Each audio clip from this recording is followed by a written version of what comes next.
Welcome to another episode of the Bald Avenger Show. Today is going to be a special day. We've got somebody that I love and adore and has become a dear friend of mine with a fascinating story and a fascinating pathway. I think it's very timely that we're speaking to him today because of the political climate. And this is a gentleman that's been on both sides of the equation all the way. In fact, his talk that he does, he's a speaker. He's hangs out in Hollywood. He's been an actor. He's a director. He's writing stuff. Like, he's all over the Hollywood scene. And you know, his talk that he does for people is From Mao to Reagan. That'll give you a little bit of a flavor for what today's talk, you know, how our conversation is going to go today. And then, you know, he's very, very giving. He's been part of a lot of the philanthropic stuff. He's supported heavily A New Dawn for the domestic violence side of things.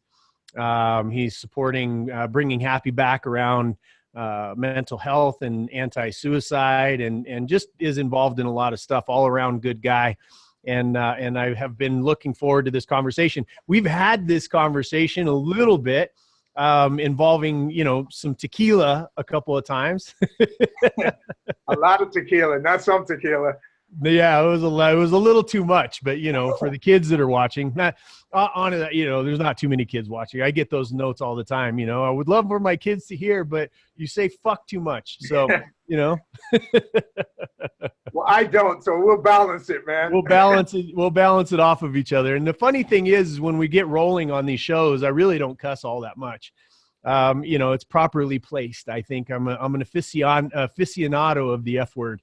But, that's one thing. So introduce yourself to the audience and tell us a little bit about where you come from. We're going to talk about the normal subjects that we usually address on this show, and you know, just as a reminder,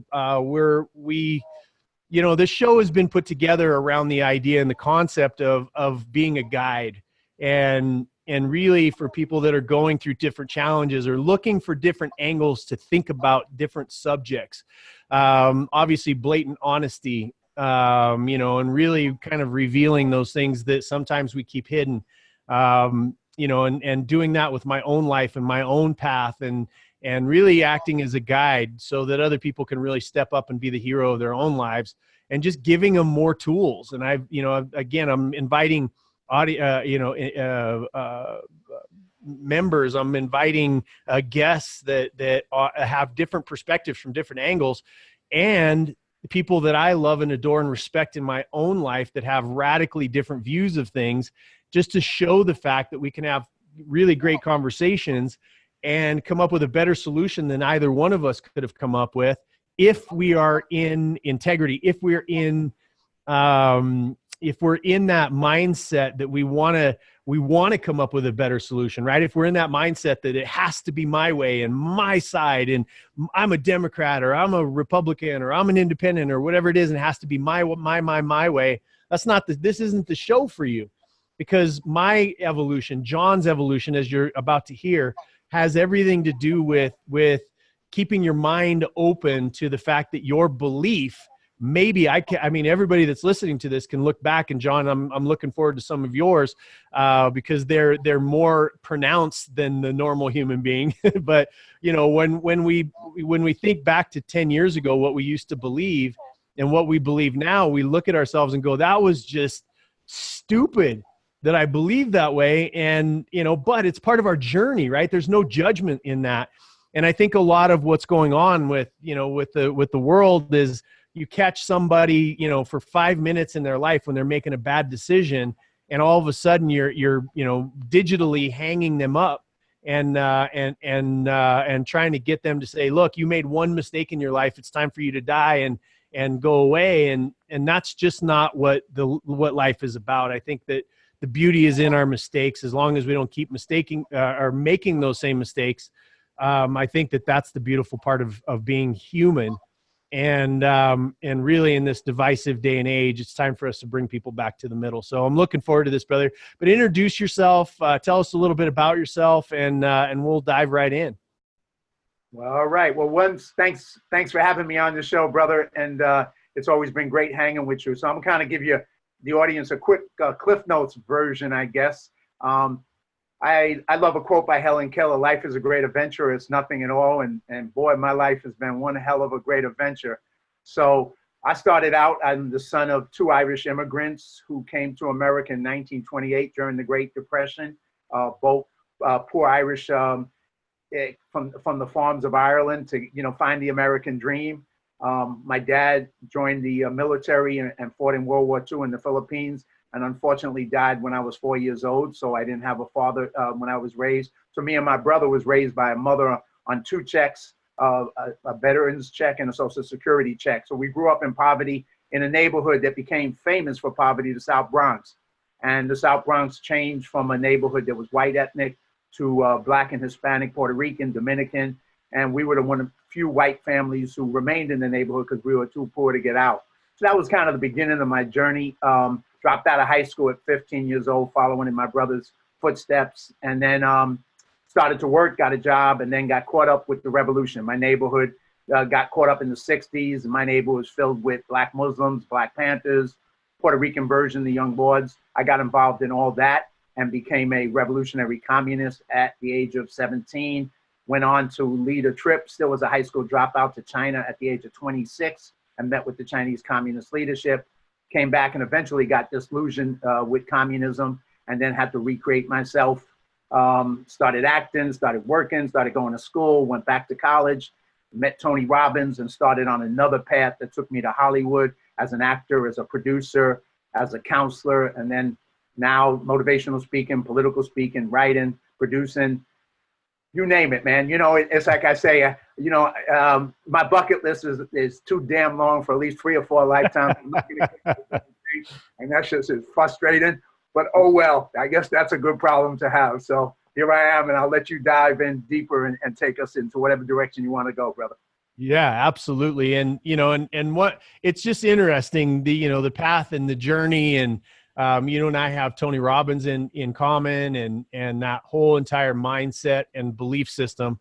So take us back. I mean, that's a hell of a lot of content, in a 5-minute sort of introduction to yourself and your life. But take us back, because I find it interesting. I mean, you're as white as they come, and you're a member, and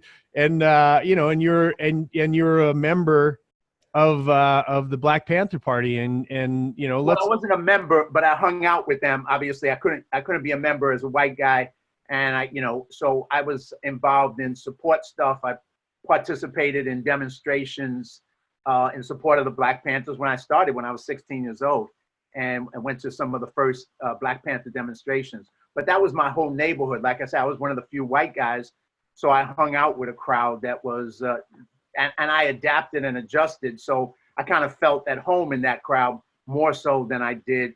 It was like I was less white because ethnically I was part of what I was growing up in. So I got involved in all that. And I, it's funny, when I dropped out of high school, that's when I really started to read, and I read every newspaper, every radical newspaper. I read every Marxist book that was published. I just became an avid learner. I wanted to learn so much when I dropped out of high school. And so I just dived in very deep into that. And there was 3 choices for me in my neighborhood, or at least 3 choices that I saw at the time. There was gangs, there was drugs, and there was revolution. And of the 3 choices, revolution seemed to be the best choice because it was about trying to change the world and make things better. The other 2 obviously were bad choices and was making the world and your own life worse. So I didn't choose those 2, luckily. And so I chose what seemed to be the only other choice for me, because there was no success models. There was no business people. I didn't have a father figure in my life. So I was just trying to do the best I can with what I had at the time. And that took me into that path. Well, let's talk just a little bit about the early years. I mean, leading up to that decision to become a revolutionary, and losing your father at 4, and then growing up with. Did you have? Was your mom like dating other guys, or was it literally just a single mom sort of scenario? No, my mother, after my dad died, I saw him die, and he died in the apartment that I lived 18 years in the South Bronx, a tenement apartment. It's my first memory at the age of 4 was crying, "Daddy, don't die," and watching him die in front of me. And after he died, my mother kind of, at the time, people didn't understand things like depression and all that stuff. So she obviously got massively depressed. And at that point, she lost connection with all her family, lost connection with everybody. And she got isolated, and she never dated again, never went out with anybody again. And she just, raised us and did the best job. And she was fabulous. She became like a mother to all my friends in the neighborhood. So everybody looked out for her. She was like the whole neighborhood's mother. And so she was an amazing woman. And I say all the best stuff I've gotten and who I am in life is because of her. She gave me those values. And, even when I went off the wrong direction, I think it was her that got me to the right direction, because she was a unique, loving human being, and love was everything about her. Oh, that's fantastic, man. That's fantastic. It's interesting, because a lot of on the, as we've been doing these shows, it's interesting how important, this family unit, and there's so many mixtures of a family unit of, for people to say, oh, it's right or wrong or whatever. It just is what it is. And you have to deal with whatever cards you're given. Right. And a lot of people run around, and I remember I used mine as a big excuse for a long time for the attitude that I carried around and the anger that I had. And, my situation different than yours, but I had an adopted father, not a father by choice. I didn't know he was my adopted father. I thought he was my real dad until he went to prison for attempted murder of me and my mom when I was 17. And so talk to us a little bit about that environment. And you've got siblings? Yeah, I have an older brother who's about 3.5 years older than me, and he dropped out of high school first, and then I kind of followed. I used that as an excuse when I wanted to drop out, because if he did it, I could do it, right? So you know how you make those stupid decisions when you're young. Well, he kind of got radicalized first in a different way. He went down to the East Village, got involved in the 60s anti-war hippie movement. He kind of went down the hippie path. And but he introduced me to all the radical material, which then I started to read, and that opened up that avenue. And I kind of stayed in the neighborhood, so I hung out with the Panthers and the minority groups of Muslims and all these other people who are my friends, while he went on a different. But we were connected. We stayed connected because of that similarity and stuff, even though we kind of looked at it a little bit differently. What a fantastic opportunity to see, a completely other side, and I think that's, about you and your path. The fascinating thing for me is just hearing, right, what you absorb. Yes, you dropped out of school, but school is just such a tiny little piece of our education, and what you choose to read and what you choose to absorb. And there's a lot of people that really love learning. And when you learn from one direction, I think this is a great example for everybody, right? If you listen to just CNN, if you listen to just Fox News, if you're taking those just one form of information into your life, how much that's going to direct the outcome, which is kind of the purpose, right? It's kind of the purpose. That's how people control us. That's how people control the narrative. That's how people control a group of human beings, is through what they're reading, what they're learning, what they're watching on television, what they're watching on YouTube these days, what the group of people that they hang around. And so that information, looked like you had something to say about that. Well, very similar. I mean, at first I started reading everything because I wanted to understand the world, for whatever reason. And so I read Cahill Gibran poetry. I read Buddhism. I read every idea, every different religion. I was reading everything until Marxism and communism became the thing that I started to read more. And then little by little, it kind of narrowed down to that's all I read. And I never read any alternative points of view politically except for that. So that gave me that true believer, but only one point of view of life. So I didn't know there was other points of view that disagreed. I didn't even know they existed. So it was easy to just believe that everything that I read was the truth, not taken, like you said, not looking at other points of view and going, well, let me consider that point of view. No, I only considered one. So it was easy to go in the path that I went for over 10 years of my life, because to me, there was no other path. I didn't know that there was another path or different ideas or people with different alternative views as to how we could organize the world. I didn't know it. It took me a while to get there. Got it. So take us into now functionally, when you decide to support the Black Panther Party and you decide to go down that path, functionally, like, what were you doing? What was your day-to-day life?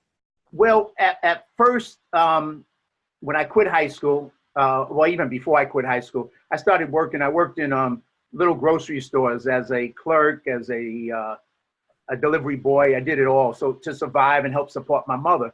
So I did that. I started working, I guess, at the age of 14, 15, before they even worried about the age limits of how you could work. I mean, I got paid at the table, and I worked. And at the age of, after I quit high school, I was working at the grocery store one night, and somebody came in and robbed the grocery store and put a gun to my head and put a gun to the owner's head. I was able to talk the guy out of shooting us. And then that ended. And after that, I decided to quit that job because I said, I'm a fast learner. I don't think I want to do this again. So that was the end of that one. And then I just I was like looking for other jobs, but I wasn't working. So I started to go into protest rallies. And then a buddy of mine, another white buddy of mine, was a heroin addict. We grew up, he was very close. He became a heroin addict, went to prison, then got into a drug program.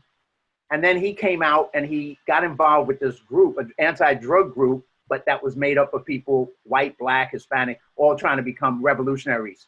So he introduced me to the group, and I joined the group, and I was the only non-heroin addict in the group. I didn't do heroin, I didn't do cocaine, I didn't really get high. Basketball was my drug at that point. So I started participating with them, and I became a leader, and we started organizing against heroin in the neighborhood, organizing to improve the neighborhood, and also organizing to make revolution. So that's kind of what ended up being my activity and my time focus.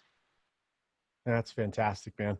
So, okay. So take us past that. How did that evolve as you're supporting that? And what was the path between there and you ended up in China?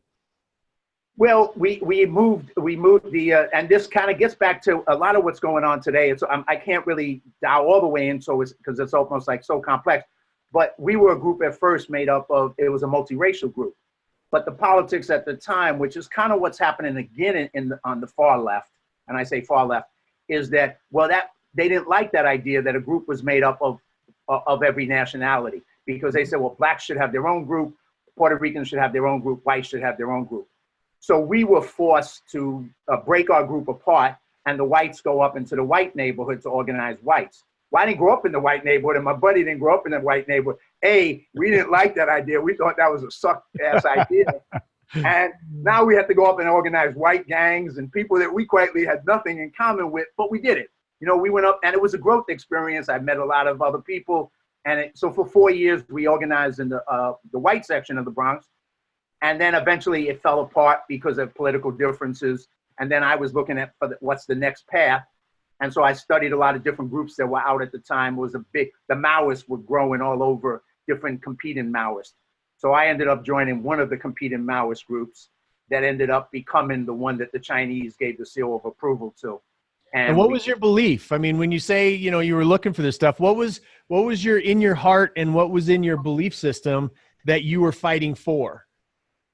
Well, I think one was utopia. I mean, I don't think I would have called it that at the time, but we wanted a perfect world, a world where everything was equal, everything was redistributed, everybody got a fair share. It was about fairness and utopianism. And coming from my place, see, it was kind of funny. Most of the people in that movement came from privileged backgrounds. A few of us, me and a couple other people, came from blue collar, working class, poor backgrounds. The majority came from college, went to college, had all kinds of privilege. So it was an interesting dynamic to realize that most of those people were the majority of the movement and not people like me. Wow. But, why do you think that was? Huh? Why do you think that was? Why do you think that people that have that privilege and whatnot, because you're just, it's like we're talking about today, but we're talking about back in the 60s. So yeah, it's just kind of history repeating itself with a little different, variations and everything. Well, part of it is, I think, there's young people tend to rebel at a certain age. So, and people with education and money and privilege have more opportunities to rebel because you don't have to focus on survival and work and all the things that working class people or poor people have to do. So you have all that opportunity. You know, you can spend 5 years going around the world protesting because you know, it's kind of handled, and you can hate your parents and your parents will still give you the credit card. It was back in those days, it was the same thing. So Right. a lot of the protesters were people who had opportunities, but they rebelled against their parents. They rebelled against, it wasn't the perfect world, and they were pissed off and they wanted it to be a perfect world. So when I started meeting, and I've met some interesting people. I remember once I was trying to find what group resonated with me, given who I was. So I went to all these different programs with revolutionary groups, and I went to one with a guy that you probably heard about today, one of the Weatherman terrorists, Bill Ayers. So at that time, they would get, before they went into actually blowing stuff up and being all out terrorists. So they had a program, and I went with a friend, and we went to check it out and see if I wanted to join something like that. So that was right after the Charlie Manson thing, where they killed people in Hollywood, the Sharon Tate. So at the end of the program, they all give the Charlie Manson salute. And it just freaked me out. I'm a 17-year-old kid. I'm looking at this. I'm going, what a bunch of assholes. What a bunch of rich, privileged assholes. Who think that Charlie Manson is a good guy. It blew my mind. I was like, I don't want nothing to do with people like that ever. And so I walked away from that. And so I was trying to find people who were more normal in a way.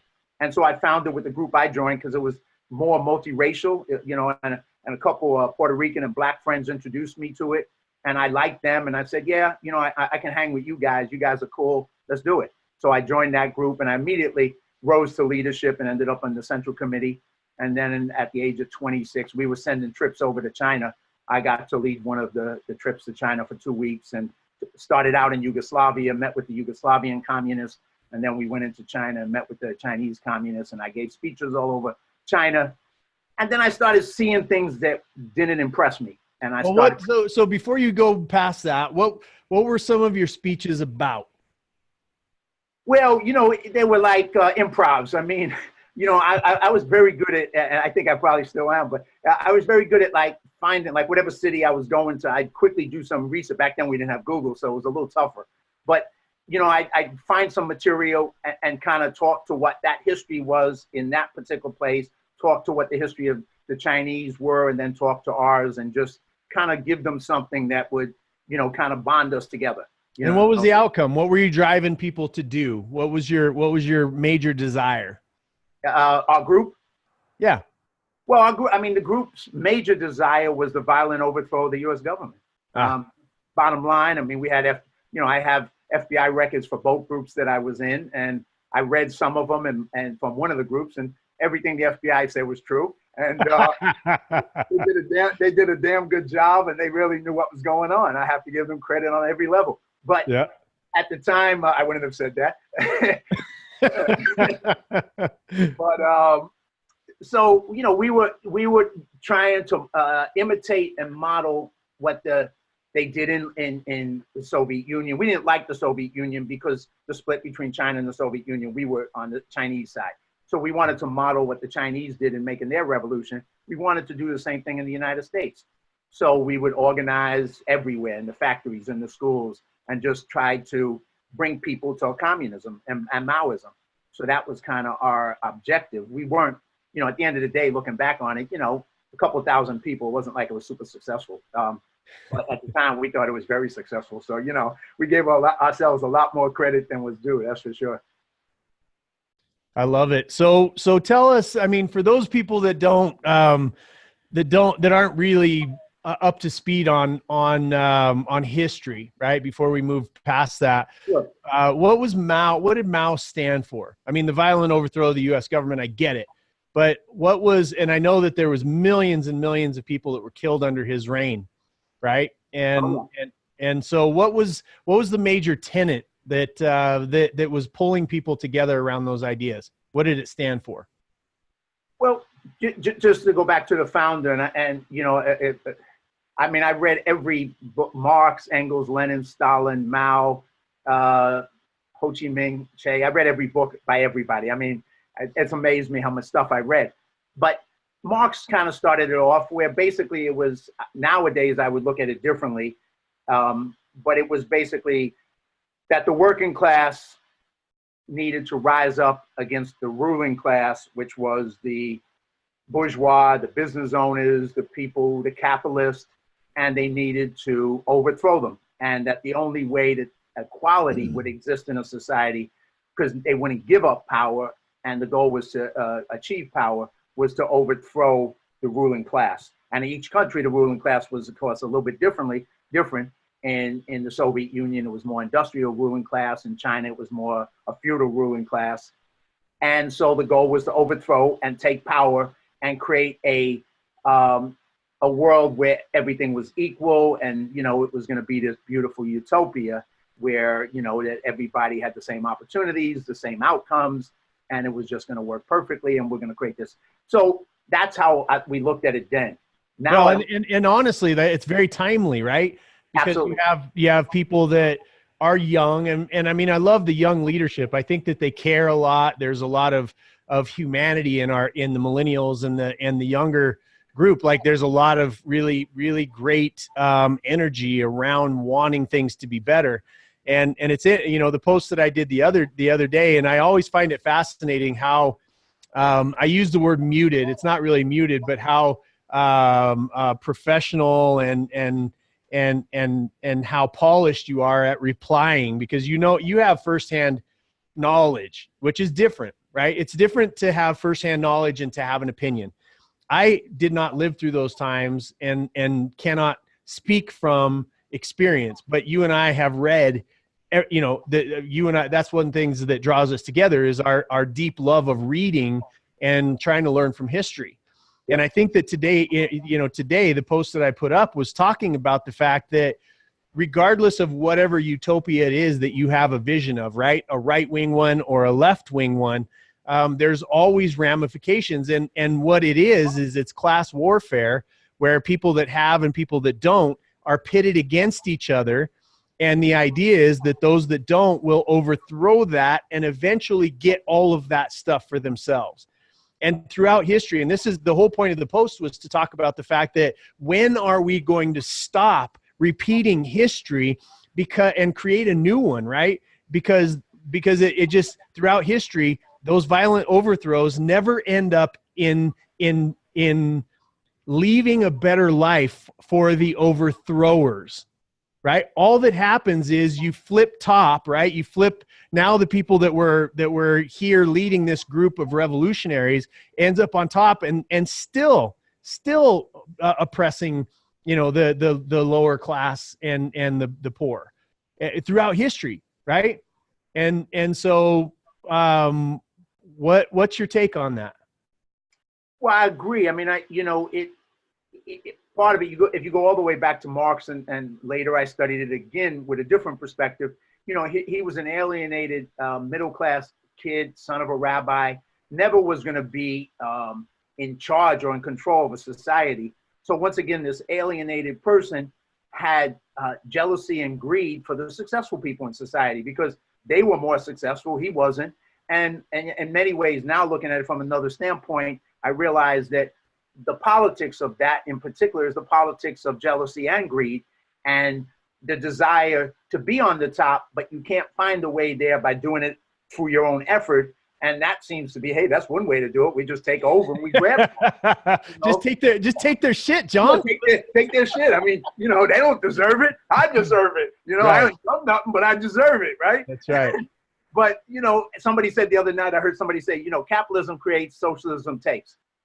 And at the end of the day, that's the essence. Unfortunately, that is the essence, because they're not able to create the kind of success or advancement, socialism, economics, to be able to advance a society. So they take until they run out of taking, and then they're screwed because there's nobody to take from anymore, because you kind of damaged all the people who are the creators.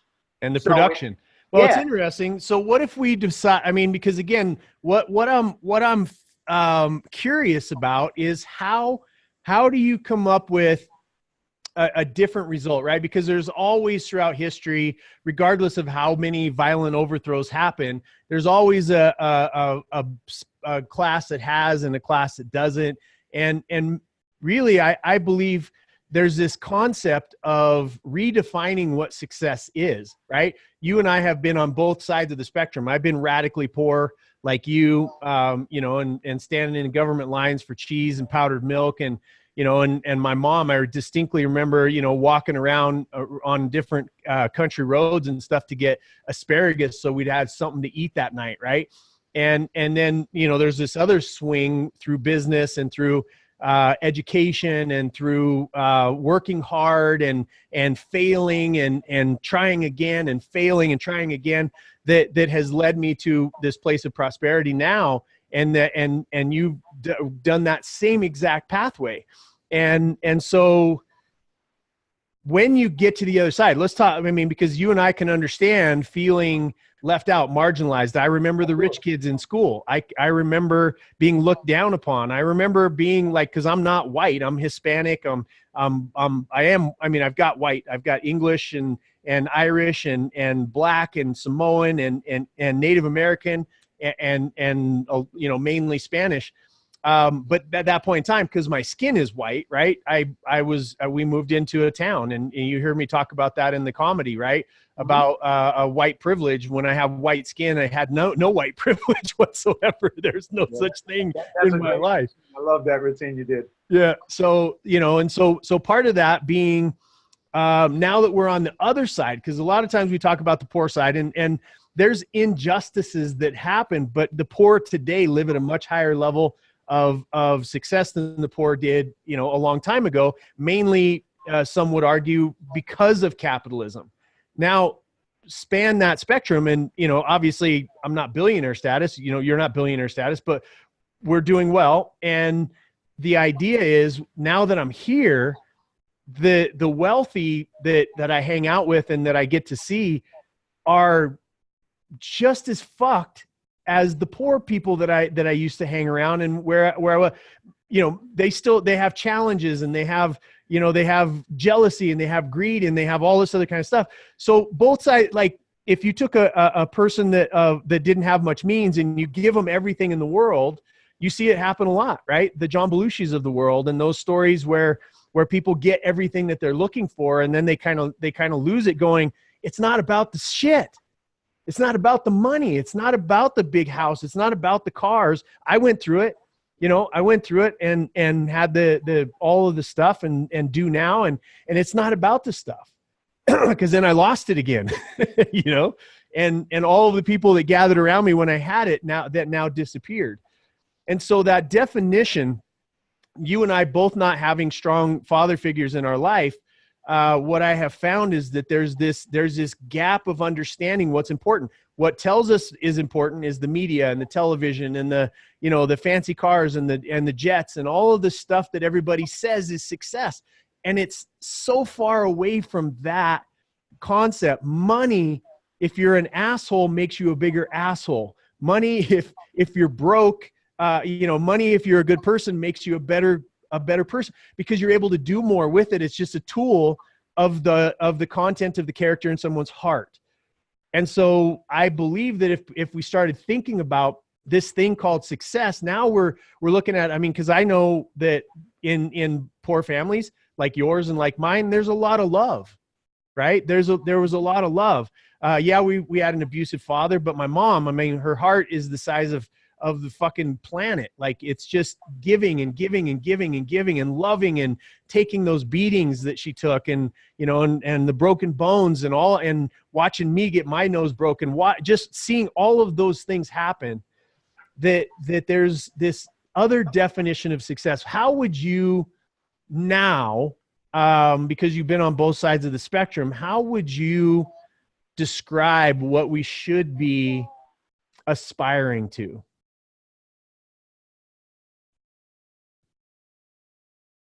I love that I made you stop and think. Well, I didn't want to do a pat answer. I was like, it's easy to do a pat answer, but yeah, no fortune cookies on this show. Yeah, man, it's a deep question, and it's not a simple question. And the thing is, it's not everybody's not going to ever follow the same path, and that's, of course, that's the thing we have to accept. So it's like a buddy of mine just we're trying to write a book, his book and my book. And he wrote this thing about you be you. And, you know, you just got to be you. And don't try and be somebody else. Don't try and I look at it and go, you know, life is complicated. you never know if what you experience, I have a saying, I say, maybe yes, maybe no.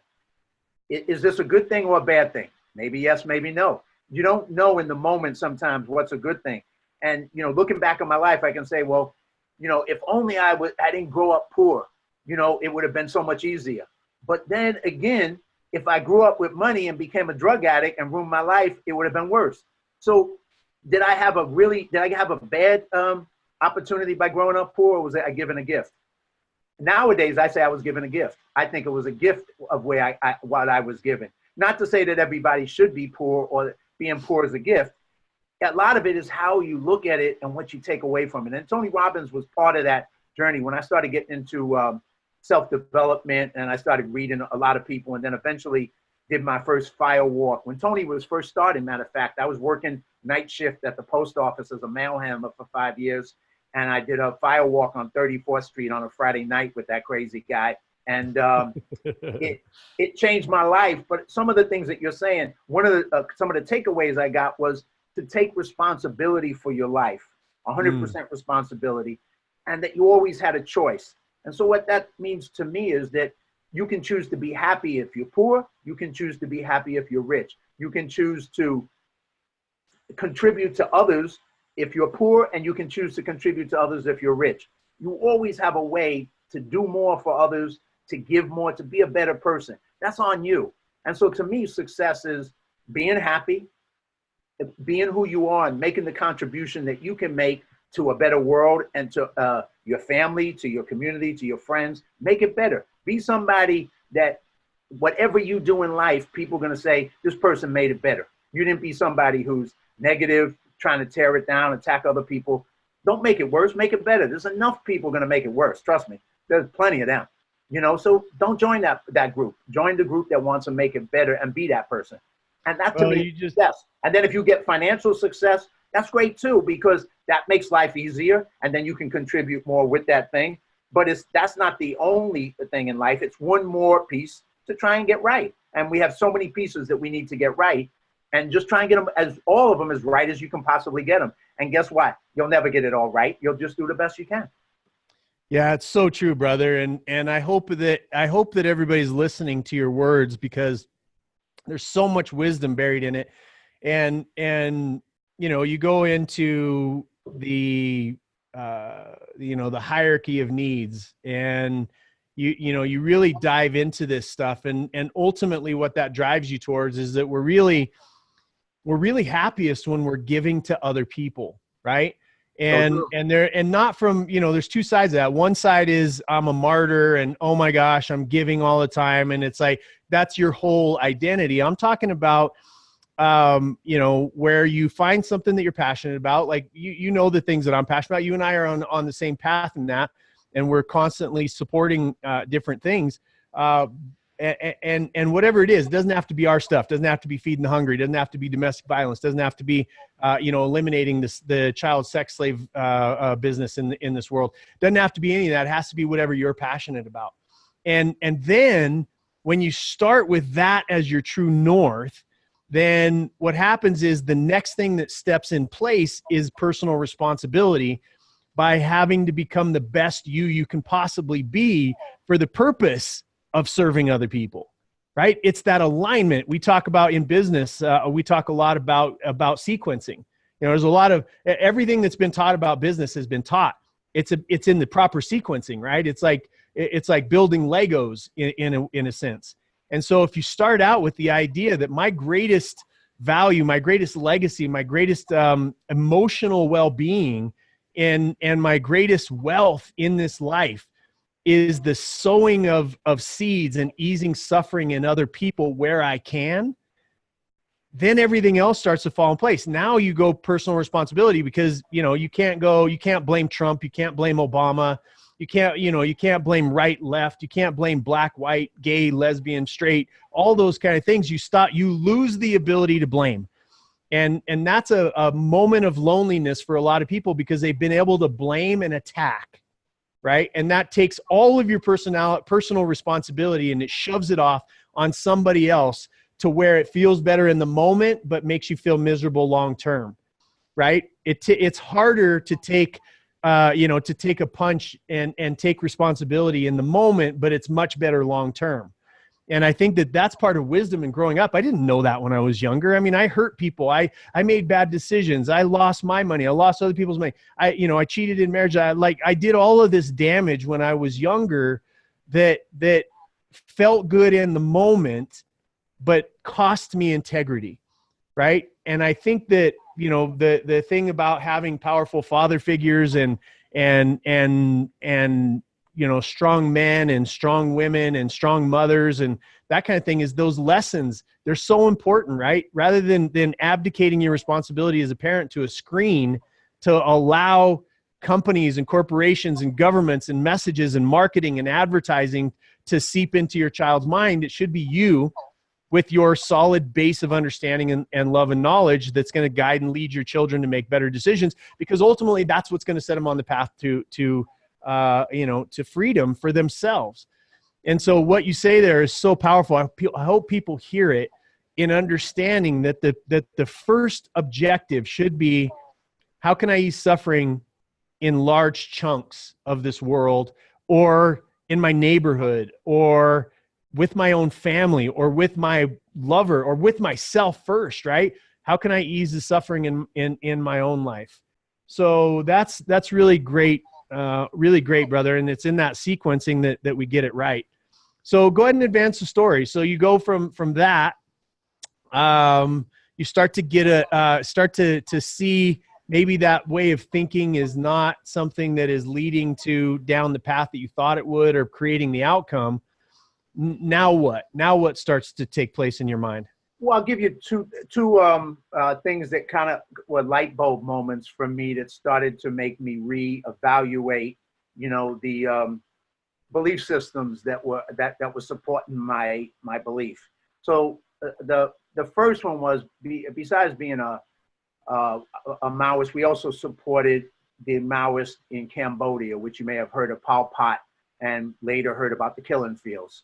Yes. Well, we were supporters of that group, and we actually sent a trip and met with the leadership of Pol Pot. So that just gives you an idea of how far left that we were.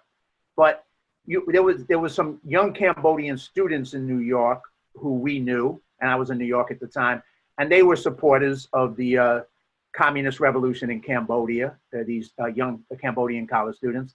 And they were asked by the communist government of Cambodia to come back and help them build the revolution. So these young kids, idealistic, wanting utopia, they get on a plane and they go to Phnom Penh. They get off the plane and they're shot dead on the runway by the communists because they were brought back because they were bourgeois to kill them. Now, I knew some of them, and that kind of was, holy crap, this is what it's about? That's what this is?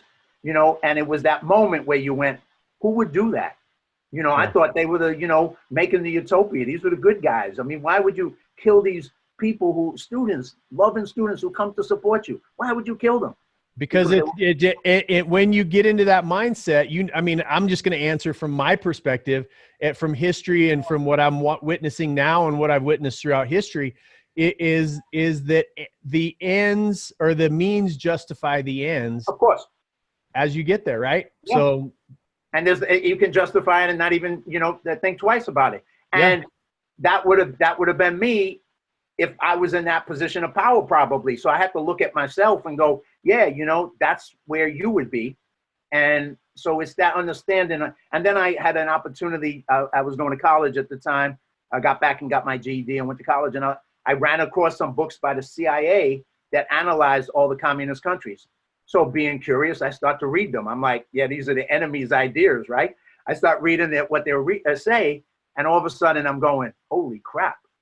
Because their analysis, which was all factual, started to show me all the things that I kind of felt existed in those countries, but I didn't know it and had never. So now it started. Like what? Give us some specifics. Well, what did you see in their writings? Like say, for example, how in the leadership of North Korea, I supported North Korea, Kim Il-sung. The Black Panthers were big supporters of North Korea.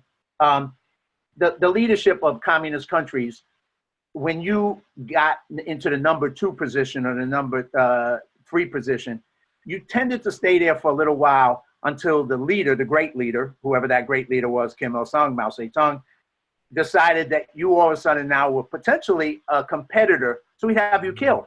So that happened so many times in those countries. So that was their way of changing power. You come into second, I kill you. Then another guy comes into second, I kill you. Another guy, you know. So there, in China, there was one guy who I kind of modeled because he was more humble, this guy, Zhou Enlai. And every time he was offered the second spot, he would turn it down because the second spot never turned out well. They always got killed. So somebody learning from history, evidently. Yeah, he was a little smarter. He stayed in third or fourth and just kind of like stayed away from being killed by Mao, because Mao seemed to try or imprison his enemies, anybody who had one different thought than he did. So that started making me, you know, realize that it wasn't what I thought it was. It was really pure power. It was once somebody got into power, they would do anything to maintain power, anything. So rabble rouse the disaffected, right? Rise to power, and then kill everybody that disagrees with you. And kill them, imprison them. And, you know, and that's any extremist totalitarian dictatorship, whether it's on the far left, far right, anything that's a dictatorship that gets set up, that's the role model. Because what's different than our society, where we have all the checks and balances that were put in place, where we have different forms of government, we have laws, you have to get people elected in and out.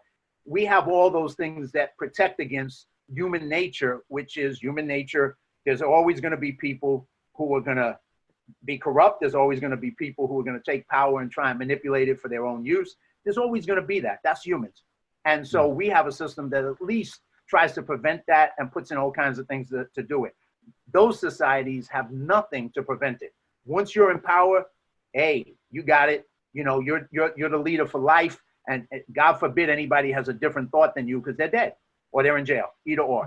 Do you feel like, because, you know, I think that, again, the tension that you say and that we're talking about here really in America is the restraint on dictatorship, right? One part of it, yeah. Yeah, part of it. And I understand, like, you know, there's obviously been a massive sort of shift, but it's been like the frog in the water scenario, where just little bit by little bit, we're giving up our rights, we're giving up our responsibility as citizens, you know, to say, I'm just going to allow somebody to go into government. Yeah, they might be broke or whatever, but they'll go. And then you start to see them, you know, become wealthier and wealthier and wealthier. I love this statement. I can't remember who said it. I'll have to look back through the history books and see, but it was, if you went to government broke and come out rich, you stole from somebody or used your position to advance your own, you know, your own agenda as opposed to your countrymen. Right. And so when you see what that restraint, I think for people that are very, very power hungry, starts to become a barrier to them accessing more wealth, power, influence, and control. Right. And so then what typically happens is let's start to beat back those restraints, because they're inconvenient for me, because I can't ultimately rule. I can't have my belief system have absolute rule unless we get rid of those things in place. That's what I see happening, and that's what scares the shit out of me about the direction of this country right now. I think it's. I guess I look at it, you know, in every endeavor, whether it's business, politics, Hollywood, you name it. There's good, bad, and ugly. And you know, I don't. You know, sometimes people like look at a group and say they're all bad. You know, like politicians are all bad, and I don't think so. I think, you know, there's good, bad, and ugly in every group, and so I don't like paint all of them with one brush or another brush. And you got to distinguish who's the good, bad, and ugly. And then there's the challenges of our society, because, you know, and this gets back to where it's not a utopia, and that's a good thing, because there is no utopia. So the attempts to create utopia make worse societies. Ours is a flawed society, and will always be a flawed society with strengths and weaknesses. And we just got to fight, you know, the balance of the bad with the good. Well, one person's utopia is another person's hell, right? Yeah, I mean, if you're at Mao, it was utopia. If you're on the bottom, it was hell. You know what I mean? If it was opponent, it was hell. You know. Yeah. But here, it's like there's always things that are not the way they should be. There's always things that you got to rein in. There's lobbyists who spend money to get what they want. That's not a good thing. There's people, pharmaceutical companies, who do all they can to promote bad drugs to doctors, and they achieve that goal with opioids and stuff like that. There's always weaknesses in capitalism and in our society. And I say, it's the worst system in the world except for all the others. So you got to keep reining in the things that are not bad and trying to improve the things to make things better. You got to look out for the people who need to get looked out for. You got to but we'll never have that utopia. We'll never have that perfect place. And that's okay. And you got to be all right with that. You got to be like, yeah, well, so what? Right. That's not what it's supposed to be. My parents came from Ireland. Were they supposed to arrive in America and be rich? No. I mean, they had nothing. So they started with nothing. They had to work. That's the way it works. You just got to, wherever you start, and then you try and go somewhere else. It's never going to be different than that, because the world's always going to have wealth, poverty, in between. It's going to have all those things. And you just got to do more for the good, do more to help others, do more to make sure that the bad gets reined in or stopped. Like a lot of stuff you're doing, like the sex trade stuff. What you're doing and what groups are doing to stop that is incredible. That's always going to exist, though, unfortunately, because ugly and evil will always exist. Always has and always will. And all you can do is keep fighting it and keep beating it. Well, and I love that idea, because it's so true, brother. And I love your wisdom, because the idea that there's everybody's going to always be all good, right? It's a great idea. It's a great hope. It's like, it's like being on the negative or the positive. It's not a positive thinking thing, but when 95% of the shit that we think about on the bad side doesn't happen in real life, then why are we concentrating on that 95%? Let's make up a better 95% that never comes true. And at least we're going to enjoy this thing called life, So, and that's just a general philosophy, but there's this shift, and I want to keep moving along your story here, but you just said that it's never going to be that way, the rules and history. And one of the things that I see in business, one of the things I see in finance, one of the things that I see in millennials is that there's this belief system that we may have a different outcome, because we're new, right? I think everybody thinks that we're new, you've never tried this shit before. Oh, try reading a fucking history book. You know what I mean? So there's that. And then you also throw on top of it this technological advancement that's happening consistently that may skew results, right? You see things like Amazon, and you see different companies that their business models didn't exist before, and you're getting different results. How do you think technology may or may not impact the evolution of this idea of utopia? Well, I think, I love it. 3 times I've made you think. Woo! I'm going to say something on that. Let me think here. Being a learner, I watch as much as I can with the time. I watch TED Talks. I try to absorb a lot of, because, all this is amazing new technology, amazing possibilities, amazing opportunities that, of course, didn't exist in my younger ages. And it's creating a very different world for all of us. And there's so much good there. And I just read an article last night. This Israeli firm may in a year have the cure for cancer. So the technology is incredibly amazing and will change the world in so many ways. But then there's the negative, just like I said with everything else, the good, bad, and ugly. Technology has played a damaging role in the world as well, with social media in particular. Social media brought out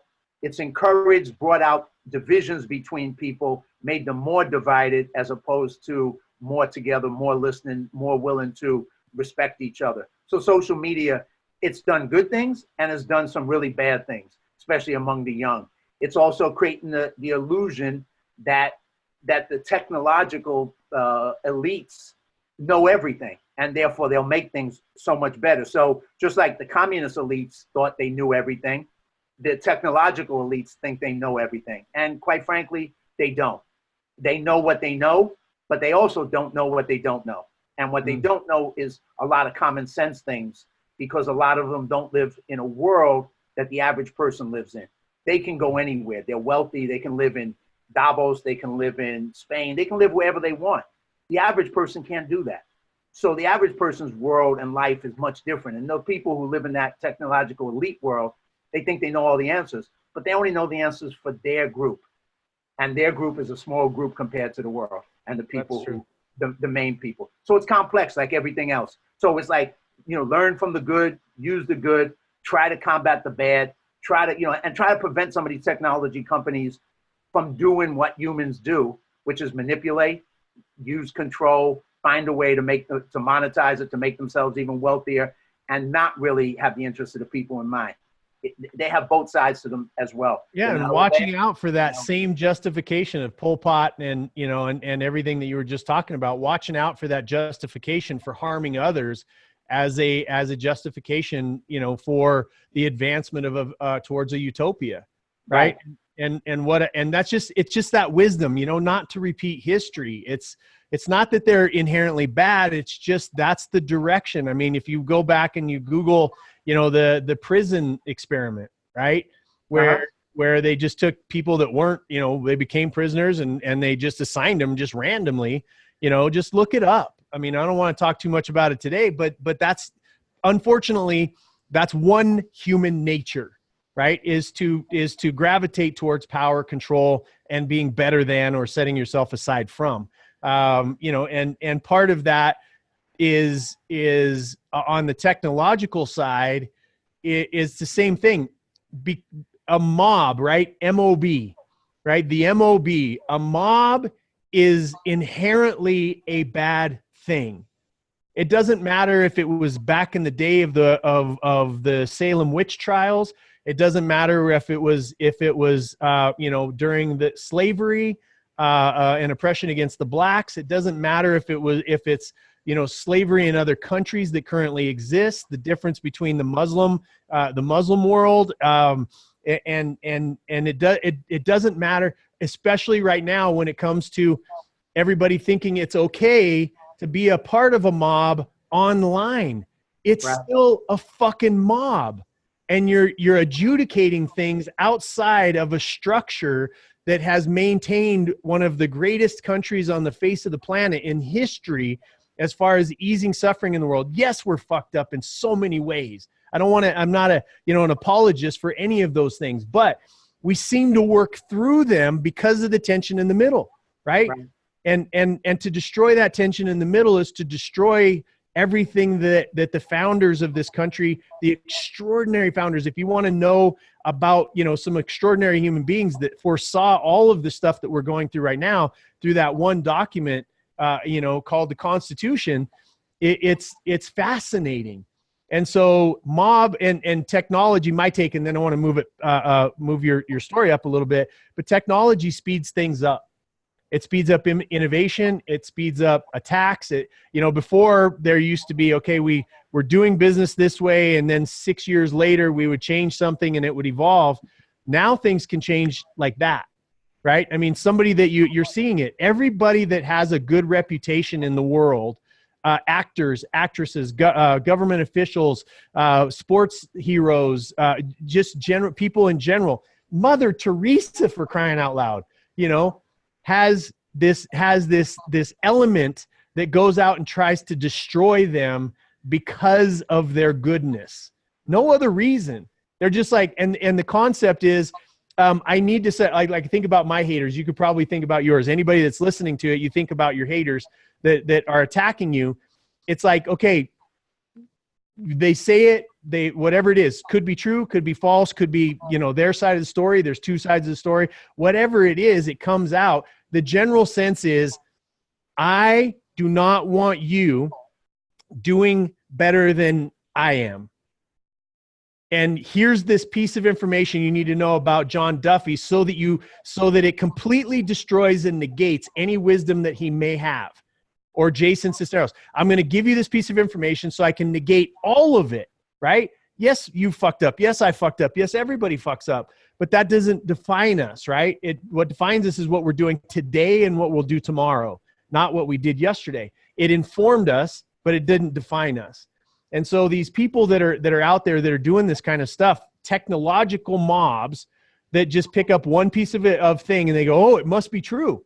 90% of the shit when you dive into it isn't even true, right? So this idea of destroying other people so you can advance your own self, I hope is a fad, and I hope that people realize that to do it to anybody without a court of law, or how does it impact you? How does it affect you in the first fucking place? If it doesn't, then shut the fuck up and go try to improve your own life, right?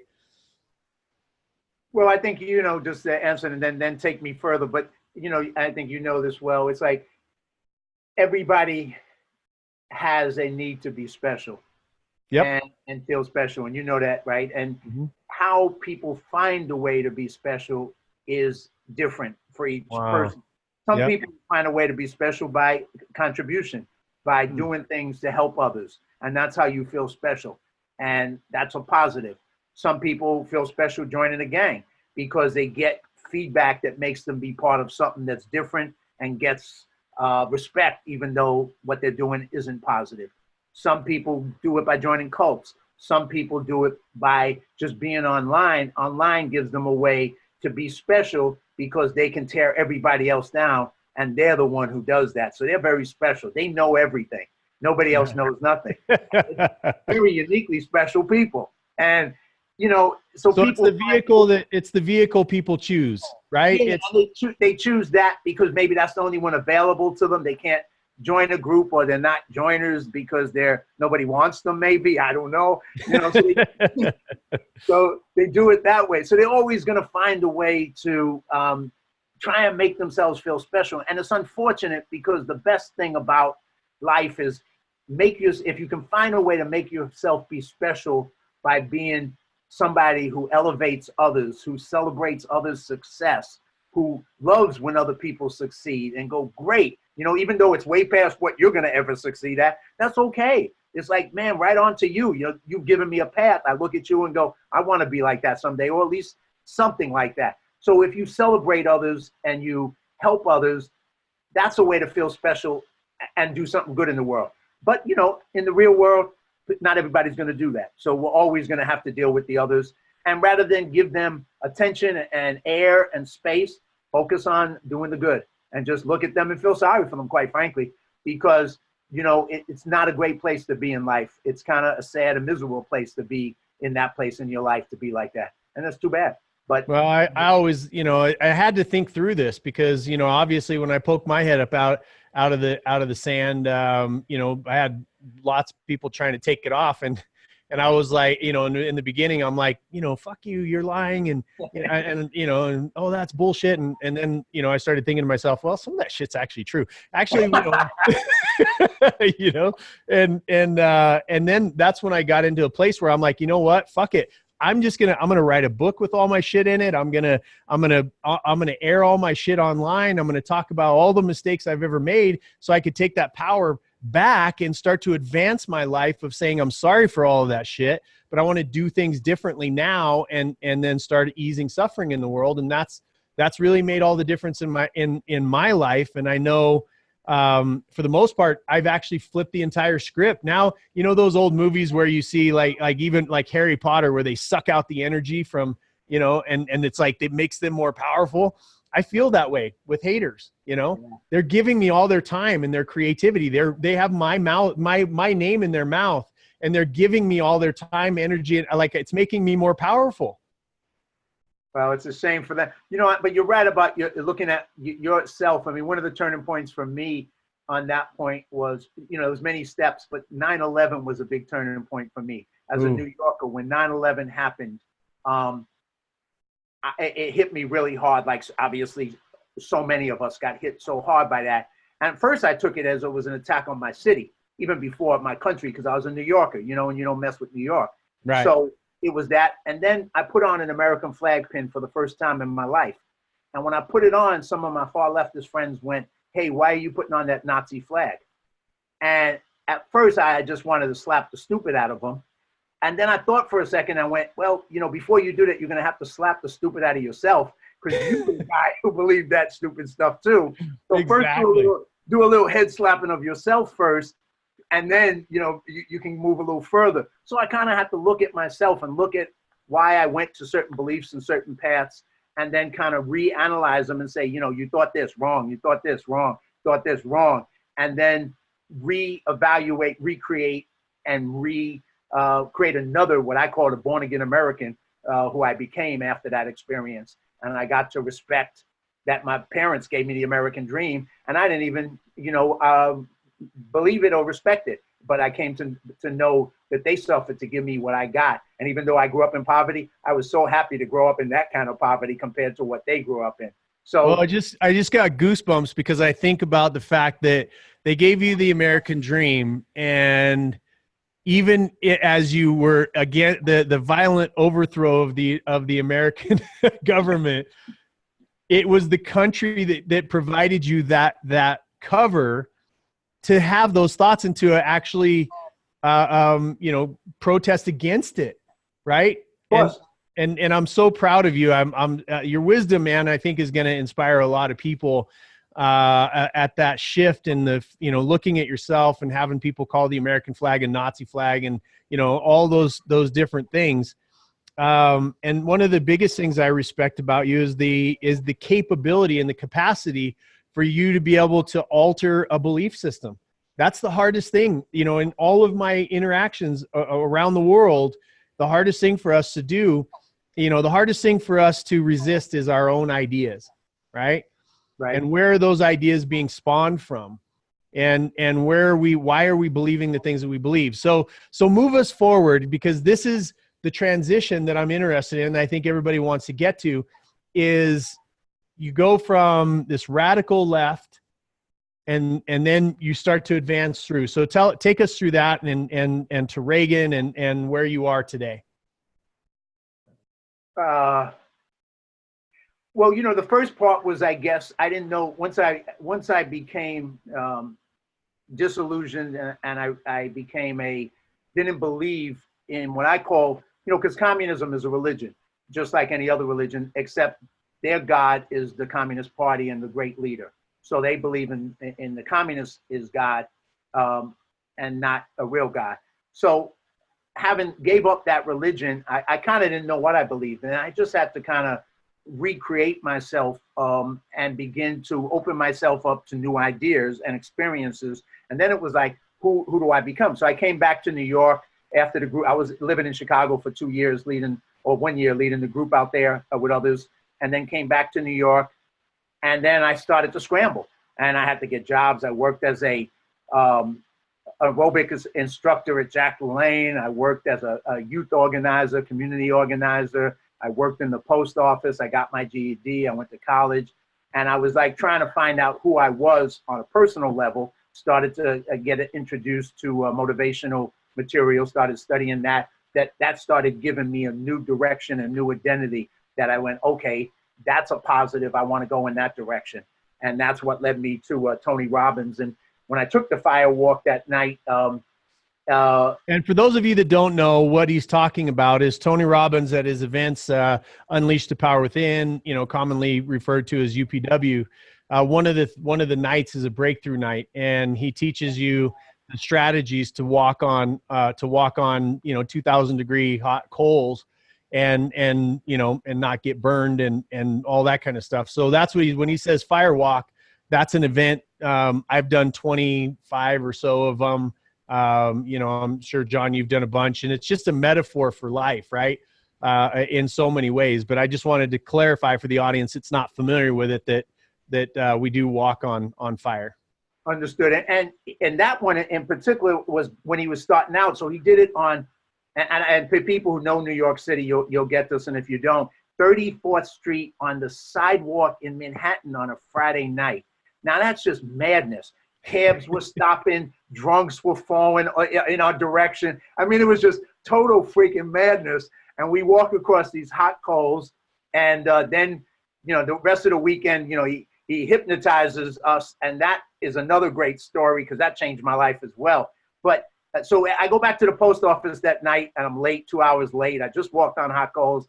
Been working in the post office for 5 years. Hated it with a passion. And I look around, and it was just like it was a different world. And I just went, I'm out of here. This is over. I'm retiring. I'm quitting. You know, I don't need this anymore. I'm going for my dreams. So it was that quick a change. And then the hypnosis thing that he did, you know, he hypnotized the whole crowd. And he said, you know, you're going to change something you need to change. And this week you're going to have wild dreams. And at the end of the week, you're going to change the thing. And I'm going, what the hell is this nonsense? I had no freaking clue what this guy was talking about, right? So Friday night comes, I go to my liquor store to get a quarter rum. And that was my pattern. Friday night, Saturday night, I drink a quarter rum. I drank way more and did things, substances that I shouldn't do. And so I walk into the liquor store, and all of a sudden I'm at the liquor store, and I'm standing there, and I hear this voice in my head, you don't want to do this anymore. And I look around and go, who the hell said that? And there's nobody there. And I'm like, wow, that's freaking weird. So I go up to the counter, and the voice goes, no, you really don't want to do this anymore. And I'm like, damn.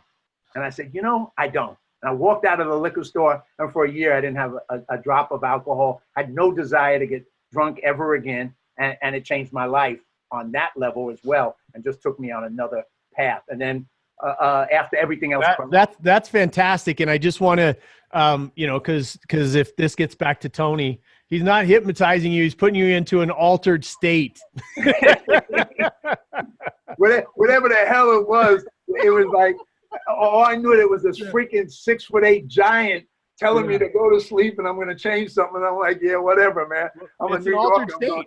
You know, I mean, that's what he teaches, right? I mean, we're all hypnotized by the bullshit that we hear in television, and, you know, CNN and Fox News and all. Like, we're all hypnotized. I think what he does is he unhypnotizes us. Well, exactly, and he gives you something. In my case, it was something I really wanted to change that was deep inside of me, and it wasn't brought to the surface yet. And at that moment, it came to the surface and went, why the hell are you doing this? You don't need to do this anymore. You're better than this. And that flipped my life, and it just flipped, you know, one of the big pieces of my life, took me in a better direction, obviously. And eventually I moved out of the Bronx about a year later after going through a lot of challenges, and got to Hollywood with $100 in my pocket, and started to recreate myself in the industry as an actor first. I worked as a counselor with runaway kids for 2 years, and then moved into producing films. So that was all part of the next journey of recreating myself as an individual and who I was. Oh, that's awesome, man.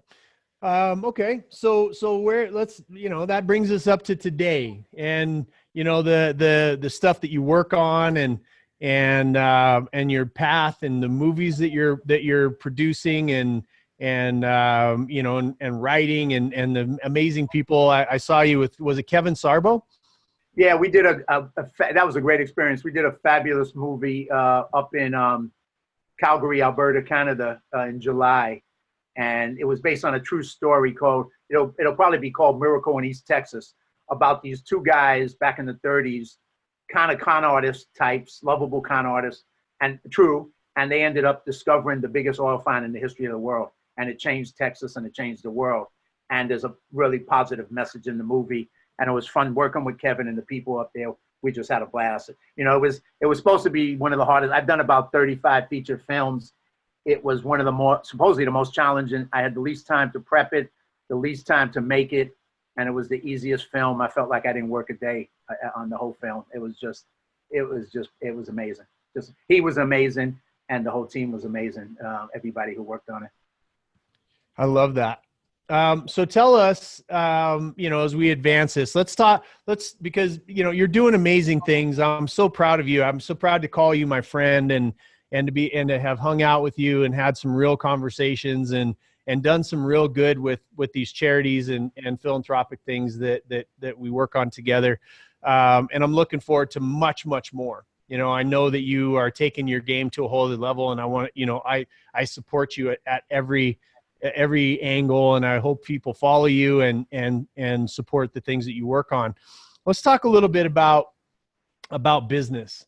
You know, and I know that in the world of you know, entertainment, a lot of times it's like, well, this is I'm an artist, right? And there's a business that's underlying all of this. I mean, you know, you've sat in on the work that I've done actually with companies and the consulting work that we do and the turnaround work. You've sat in on some of that. You've been through the 12-week course that I got forced to build, you know, for business owners as I decided to change paths and start heading down this other path. What are some things that you would give, you know, because you are an artist, you're a consummate artist, and what are some advice? Because, you know, yes, I think you're entrepreneurial too, but I would say you're artist first, entrepreneurial second, manager, leader, maybe third. So what's some advice you'd give to other artists out there about focusing on the fundamentals of business? Well, it's funny because in your course, you talk about those three types: the entrepreneur, the artist, and the business manager. And, you know, I struggled with that because, yeah, I think you're right as far as the two, because I haven't really built a business per se. So as much as I have entrepreneurial love, I haven't really shown up on that level fully yet. Mm-hmm. But the interesting thing, the job I do in the industry, film industry, as a line producer, is really the manager type. It's the business manager one and the artist type. And so I'm the person who I come in and I create the schedule for a movie. I create the budget for a movie. I hire the whole crew. I supervise the movie's making, and my job is to make sure it comes in on time and money. So in that sense, that part of my brain, the business manager, and it wasn't something I ever expected to do. It just, all my skill sets kind of came together in life, because part of it is it's dealing with people, it's people management. And that's one of my best skill sets, is I know how to build rapport and relationships with people. I love people. So it's easy to manage people and get the objective. And I'm very objective driven. I'm always looking for what's the objective. So rather than get emotional in the middle of a crisis, my job is like, no, what's the objective? What's the objective? What's the solution? What's the solution? So I keep that commander's intent. You know, that thing, what's the solution, rather than, you know, hey, I feel mad now, I feel like punching this person out. Yeah, I do, but that's not going to help me get the solution. So let me chill out and get the solution. So, you know, and the artist side, it's been probably, I mean, I've done some acting. I did a one-man show based on a girlfriend of mine who died of AIDS that I performed. That was really powerful to me. So I've done the artist, acting, and occasionally I still may do that, but in general, that's kind of pushed to the side. And then I'm trying to write those books. I wrote one memoir called Black Irish, Not Your Average White Boy. And I like it. I like it. Great title. And trying to get that right now. I have somebody helping me to re-edit that. Someone stepped up and wants to give me, because I need that help. And then I'm working on the one from Mao to Reagan, which is the political journey. And I'm starting that one, and just did a couple of chapters in the outline. So that's the creative side. And then I got the manager side. So which one is it? I don't know. I mean, you know, they both play out at different times, and I'm good at both of them. The entrepreneurial side I'd love to do, because the business or being able to create the financial success in life, that's something that's been a weakness. And I know, you know, watching all your stuff has been very helpful. That's something that I'd never put that much focus on or figured out strategies and tactics to get to that result. That is for everybody listening, that is the tagline for every artist. You've had to functionally become a manager leader in the roles that you've taken on, but a true artist doesn't give a fuck about the money. You know, it's just like, I'm going to go do what I'm going to do. And if it, you know, hopefully I'm able to pay the bills. So I love that path. And that's probably one of the greatest lessons, just that one sentence to everybody listening, going, we need all three. You know, there's strengths in all three.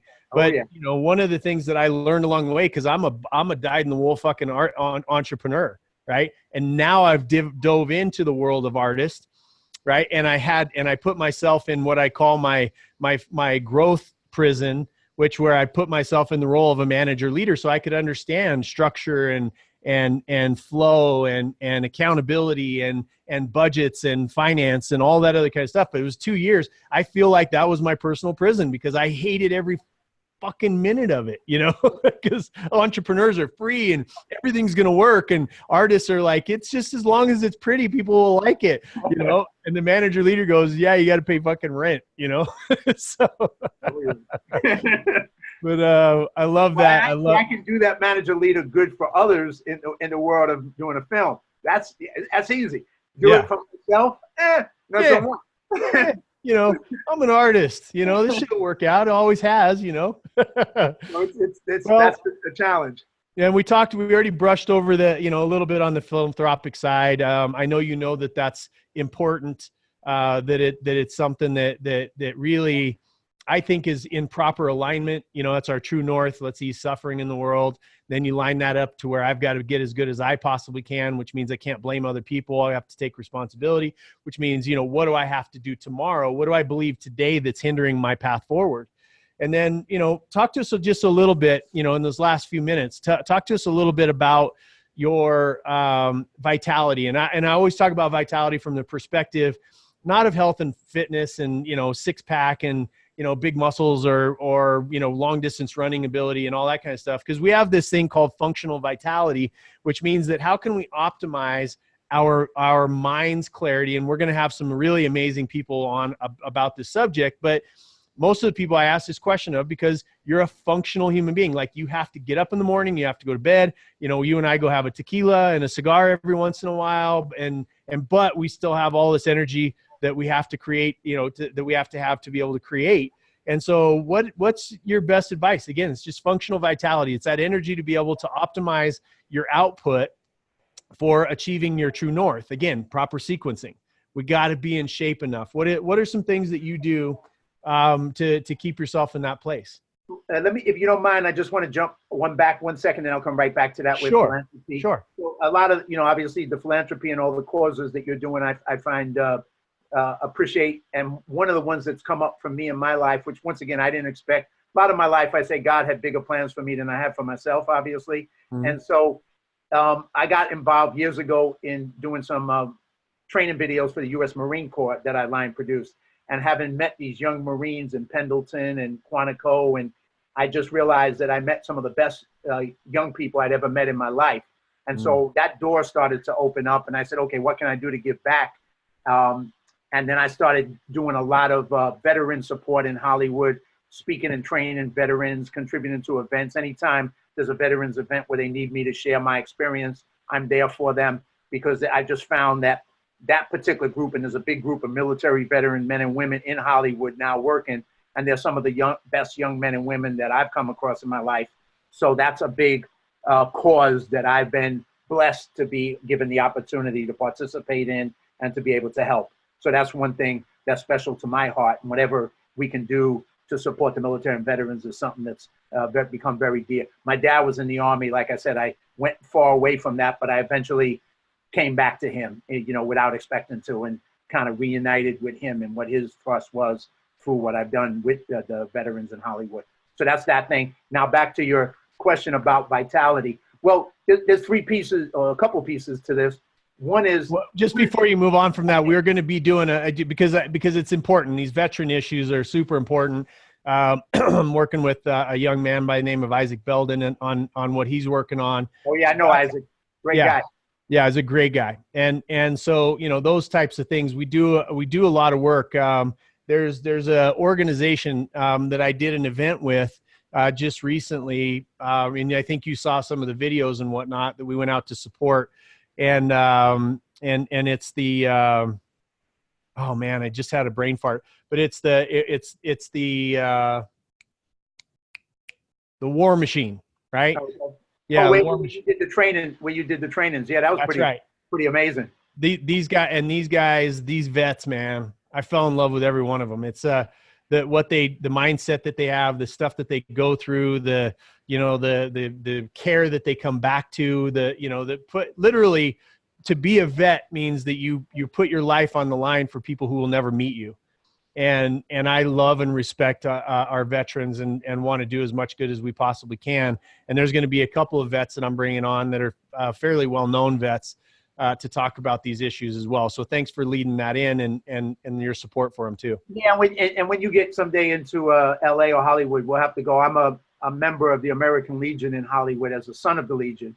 So it's incredible. It's probably one of the best American Legions with the most young veterans all hang out there. And you love the place. So one day we'll have to go there. But there's a lot of groups like that, and Operation Gratitude that I work with. Just so there's a lot of, things like that we can always do more and contribute more to help a great group of people. So yeah, absolutely.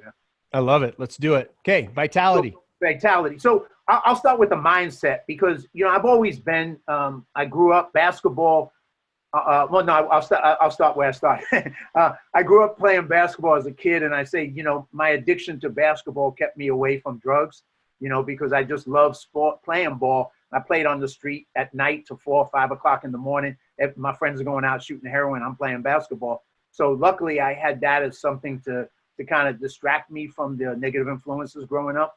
And then at the age of 16, I studied martial arts, Kung Fu, and I was a junior Kung Fu instructor until I got injured. So and then when I came back, I was a aerobic and a instructor at Jack LaLanne. So being in shape and physicality and always doing that was something that kind of always resonated through my life. When I did Tony Robbins, he had this one mindset to get into mindset. He said this thing about, you don't get tired until you allow yourself to get tired. And I went, I like that. And I adopted that belief system. So even when I'm working 20 hours on a movie set, I'm not tired. I get tired when I choose to get tired. And when I get home and go, okay, now it's time to get tired, get tired. But so that mindset really allows you to have vitality. You wake up in the morning and go, I'm tired. Well, you just started off the wrong path. So if you wake up in the morning and say, I don't get tired until I feel like getting tired, well, then you don't get tired very often. And I like that. And then I stay active. I work out. I lift weights, play basketball every week. I play on a team. I'm the oldest guy on the team, but nobody really could tell that because I do my best to out hustle every single person. You school those boys, huh? It's just, I love competition that way. And I love, and so it's mine and then diet. I've gone through different ways of eating, but the important thing is don't, you said it the other day, I think on something, move and don't overeat and move more and eat less. That's every diet book. Everybody, like he just gave you the answer, move more, eat less, right? I think Tony Robbins said that. I don't know who said it first. It wasn't me, that's for sure. But whoever said it, who originally created that idea, but it's the bottom line: exercise, move, eat less, eat better, and have a great mindset. Have a mindset of youth. Don't have a mindset of age. I hope to be playing basketball when I'm 95. It's gonna be hard to stop me because that's my desire. I wanna stay that active. Well, mindset, a couple of things you say there, mindset is super important, thinking yourself energetic. It really does help. I mean, you get it. I've got a neuroscientist that's going to be coming on the show that talks about a lot of this and where mindset is, not positive thinking, but really how our brain works and how we're wired and how we can wire it ourselves in neuroplasticity. And so I think that's really amazing. So, and then on the vitality side of things where, you eat less. I think a lot of people just overwhelm themselves. I got to take this 50 vitamins. I've got to eat exactly this handful of this and handful of that. And, this much water and this much sleep and all that. And, most of the opinions that are out there about vitality, health and fitness and wellness and all that other kind of shit, they're fucking selling something. You know what I mean? Like I get it. Like I love that. But I mean, diving in and having 50 different things in your regimen, like that do nothing but actually suck your energy and you don't look forward to it. Like there's some basic shit. That's why I talk about vitality, because I think, again, people get overwhelmed with too much information and, rather than just eating sensibly, it's easy to find stuff on the internet for free. These fad diets that come and go that do good in some areas and not in others. It's just, again, take care of yourself, optimize your energy so that you can take on the world. Last subject, brother, because and the last one that I want to talk about is politics today.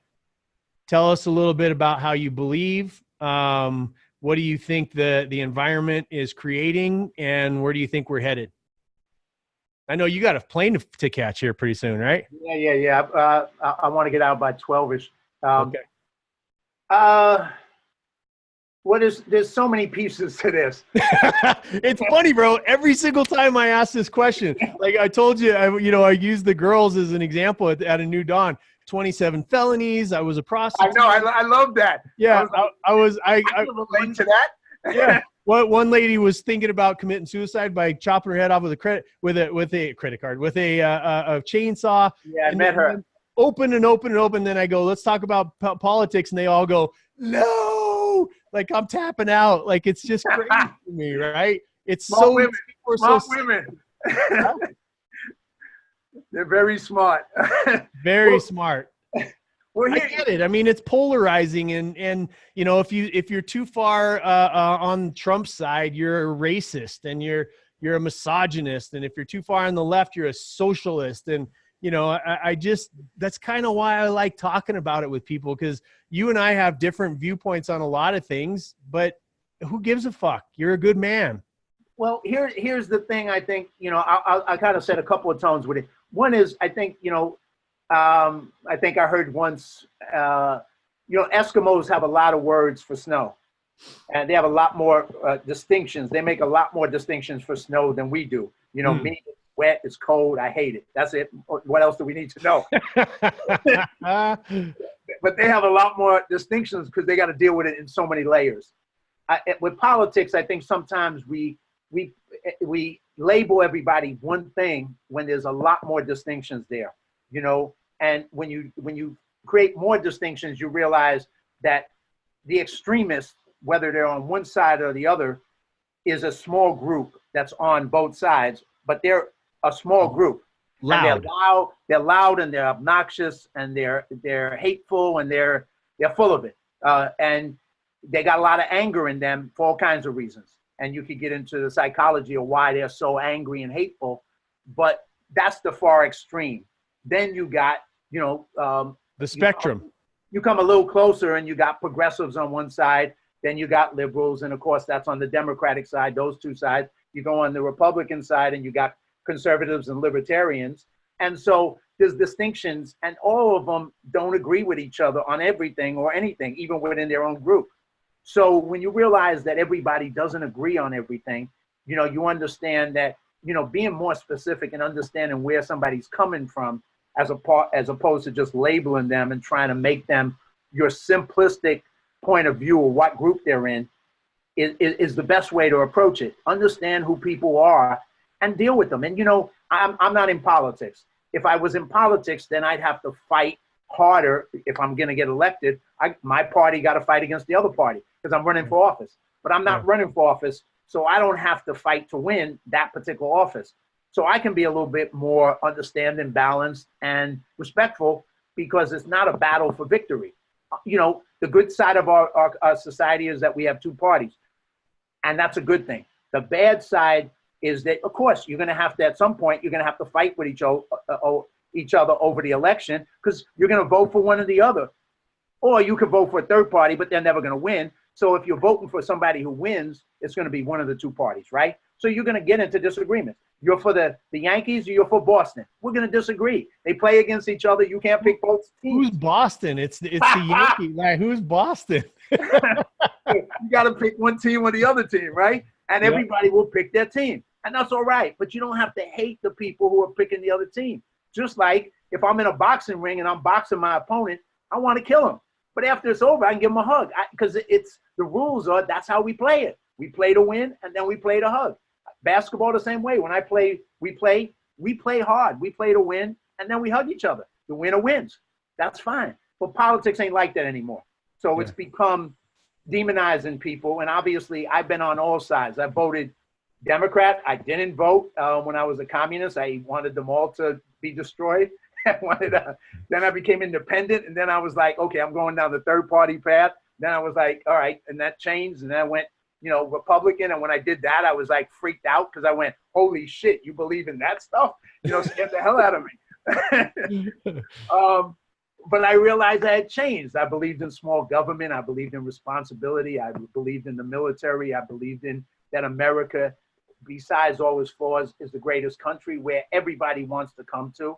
And I don't blame them. I mean, I feel so blessed that I was born in poverty in America as opposed to born in poverty somewhere else.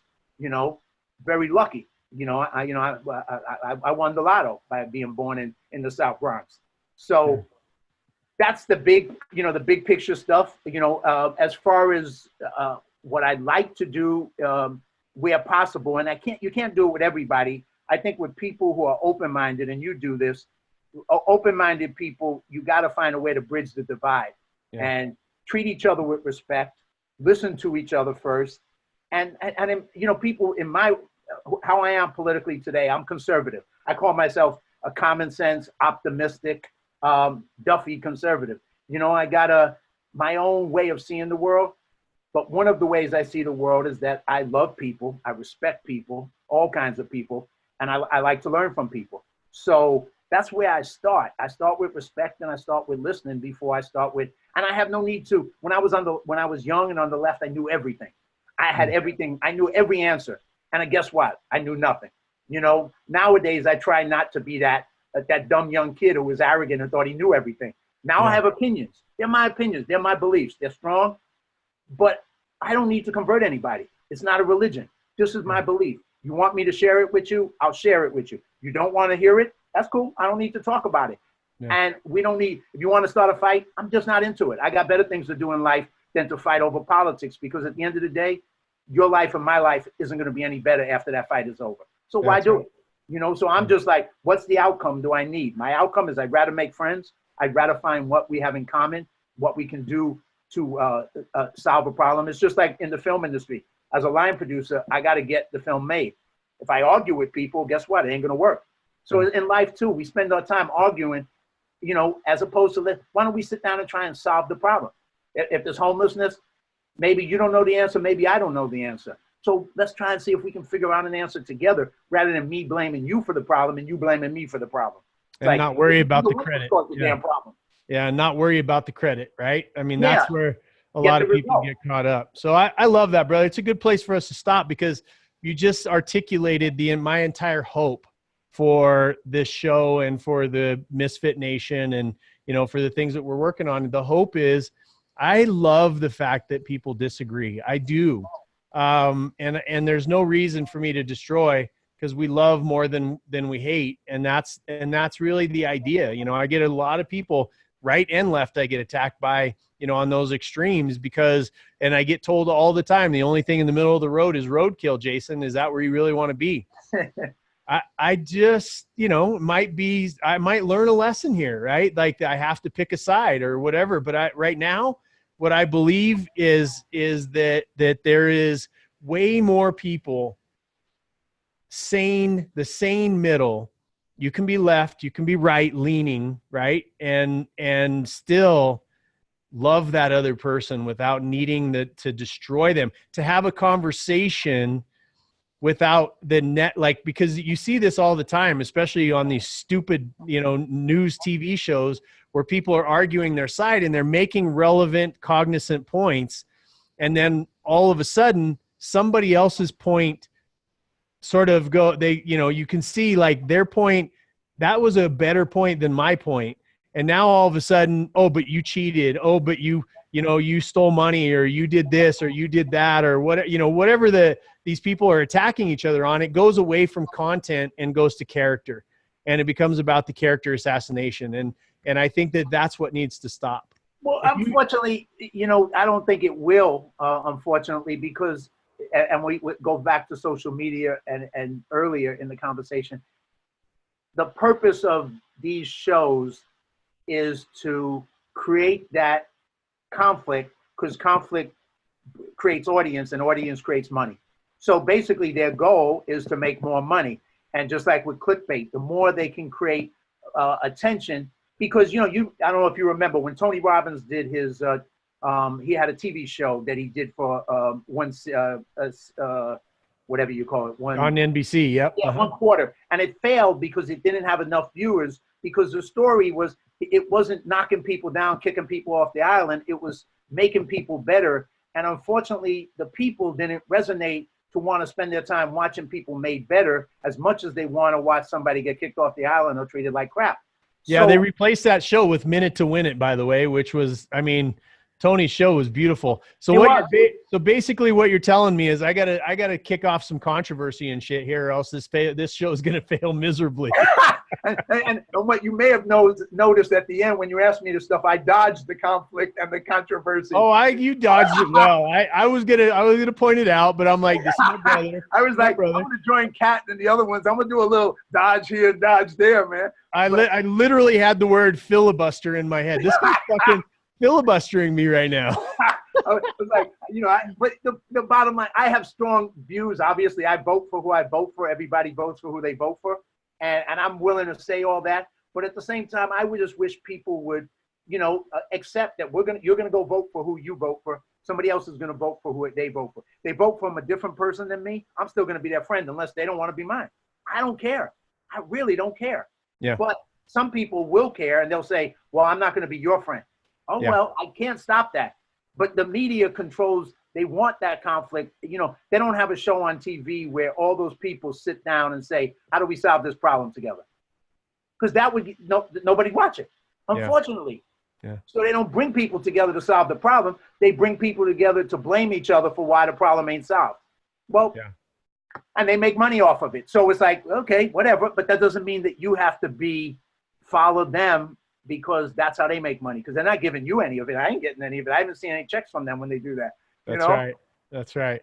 All right. Well, we might need to add some controversy in here, folks. So. Well, maybe we'll have to do another one, man. We'll get real controversial, but I just think, I hear a lot of times that there's, the audience that I'm looking for is not people that are looking for hate. I mean, and what I'm looking for, I hear a lot of people that listen to podcasts because they're learning stuff, right? And those shows, we've had a tremendous amount of people that have listened. I have 3-hour shows sometimes. This one's going to be, over 90 minutes, and people listen all the way through because I think we're adding value to people's lives from a different perspective, a different way to look at things, a different voice from these people that are screaming at each other the entire time. And it's being done with love. It's being done with, I'm not here as trying to create the next, let's hate somebody show. It's coming up. We've had hard conversations. We're spacing difficult situations, and we're adding in the element of understanding, intellect, and love. And really that's what it is. And I know it's not fluffy. I mean, you know me well enough to understand that I'm not a fluffy love. No one ever would ever accuse you of that. Yeah. But when people hear that word, they go, oh my God, it's talking about love. That's not, it's hard to love. It takes a beast to love through a lot of this shit in the world. And you're a beast of love. And I love you, brother. Thank you for coming on the show. I was looking forward to this conversation. You did not disappoint. And I know my audience is going to fall in love with you just like I did. And looking forward to changing the world with you and doing a lot of really great things, man. The same. And thank you so much for the opportunity, man. And I love you, brother. And it's been a fun, any time with you is a blast, man. Yeah, I love that, buddy. So I'll see you in Vegas, and we'll be at this anti-suicide thing together. And I look forward to giving you a hug, bro. Sounds good, man. And a shot of tequila. Yeah, and a shot of tequila. Especially that. All right, my man. I love you, brother. I'm going to sign off right now, and we will see all of you in the Misfit Nation on the next show.